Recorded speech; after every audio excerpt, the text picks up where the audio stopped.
Recently, there's been a fair bit of buzz on my channel around StarRupture, and for a good reason. It's a new automation-based survival game in development from the makers of Green Hell, and you'll be extracting resources, smelting and fabricating items which you can then send off to space, unlocking new technologies to use whilst exploring a world that is rich with curiosities, though do so at your peril, because if the aliens don't get you, the StarRupture most definitely will. Thankfully, knowing many of you are jumping into the single player playtest over the next couple of days, I've decided to share 14 tips to start you off strong so you can make the most of the short time that we have available. Thankfully, the devs did send me the playtest a few days early, so I've been able to check it out and get all of this information sorted for you. If you haven't signed up for StarRupture's playtest, do check it out over on the Steam page for StarRupture right now. You may be able to get a key. Anyway, let's get straight into it. Now, waking up in a ship's cryopod, it may be tempting to just get started with the tutorial, but you'll actually want to grab the survival kits that you can find in the 2 personal storage units on the ship before you head out. This is going to be incredibly useful and beneficial early on because it will provide you with food, water and health regeneration whilst you get started with the building. It's as vital to explore the world as it is to automate resources in StarRupture. However, the world is filled with alien arachnids that will attack you whilst exploring certain areas. Therefore, I do highly recommend working towards the Griffith Blue Corporation unlocks first. This can be done by sending the items to the orbital launcher. You do this in the tutorial, but you'll want to get to level 2 because once you do that, you will unlock the pistol to help you defend yourself. And I should also mention that the gun is tied to your mouse wheel. You're automatically given this. You don't actually have to find a way to craft it like I did. It took me like 10 minutes to realize it was already available to me. And once you've unlocked the gun, make sure you're automating a production chain so that you're making the most of your time whilst you're away from your base. For me, I'll set up a production line, then I'll go explore whilst it's running and filling out its bars, and then I'll return to work on another line once that's done. Now, whilst fighting enemies, I found it much easier, unless enemies are far away, to rely on the gun's crosshairs at a hip firing stance rather than aiming down the sight. You'll also want to be carrying with you at least 100 rounds, probably more, just because there are some engagements that can get quite intense in some areas. Having 30-40 rounds just isn't going to cut it. Also, a quick bonus tip for you: if you are out of ammunition, consider using your mining laser. It doesn't do much damage, but it can handle them. Now, whilst exploring, scavengeable items will be highlighted with an orange light. This makes hunting said salvage much easier immediately after a StarRupture, as it can be really easy to spot against the dark, scorched earth. And whilst exploring, you will come across various items. There's things like rotors, stators, heat plating, and you'll want to collect all of these that you come across, as you'll need to research them in a recipe station to unlock the item's recipe in a production buildable. You'll also want to explore whilst the planet is lush and green, and then immediately after the StarRupture as well. Think of it as a kind of day and night cycle that you get in most games, just with a deadly sunset. Certain resources will only be available after the StarRupture, such as firewave or glow caps and other resources, and vice versa. Lush resources such as hydrobulbs and polyfruit or grubs and the likes will only be available during the day.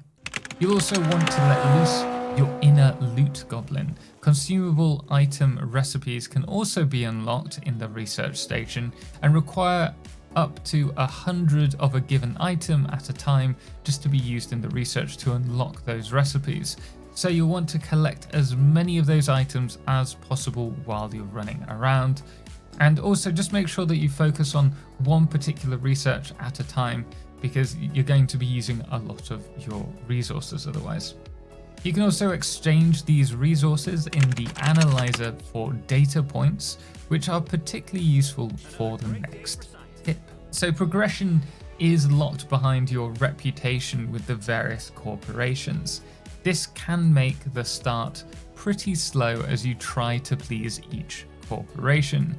But what you can do in the corporation screen is, if you have any data points saved, you can redeem these data points towards the fulfillment bar to unlock the reputation levels faster. Now, when it comes to the actual automation side of the game, I'll be absolutely honest, and in its current state, I really find the UI on the building automation terminals difficult to understand. They're really not useful, as you can't easily tell if you're producing the item efficiently or how much of the resources it requires. And what you find is, once the buffer is filled with the resource that you're producing, whether that's the orbital cargo launcher or the builder that's running, the facility will shut down, and this will waste extra opportunities to send off items for those points. So what I do recommend doing straight from the get-go is to split your rails and use multiple launches per production chain if you have it unlocked, rather than a single one, just to ensure that you're making most of your away time. Now, whilst you're away, you'll be using meteor hearts to expand your base through different cores.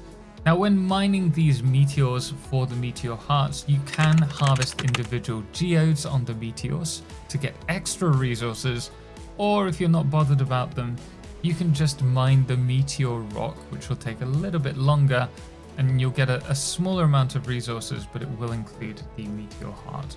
You'll also harvest resources from nodes faster the longer you harvest a particular node. This is specifically when you're using the manual harvesting laser. So each time you harvest a resource, you'll see a blue bar should appear next to your reticle. There was a slight visual bug for me, and it only showed during the tutorial, but there are 5 blue little tabs, and each of these bars represents an increased speed when harvesting. And once you've fulfilled all of those bars, you're harvesting at the peak speed, and then it's lost over time once you stop harvesting that resource. As you start to build facilities to harvest resources, you'll have to balance power production and resource production. However, you can connect multiple core power grids together via rail or platform, should you wish, and this is great at optimizing your builds.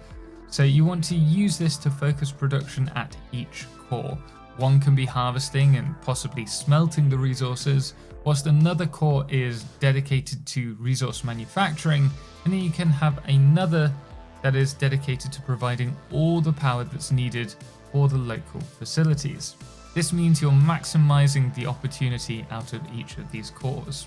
And finally, the star will rupture occasionally.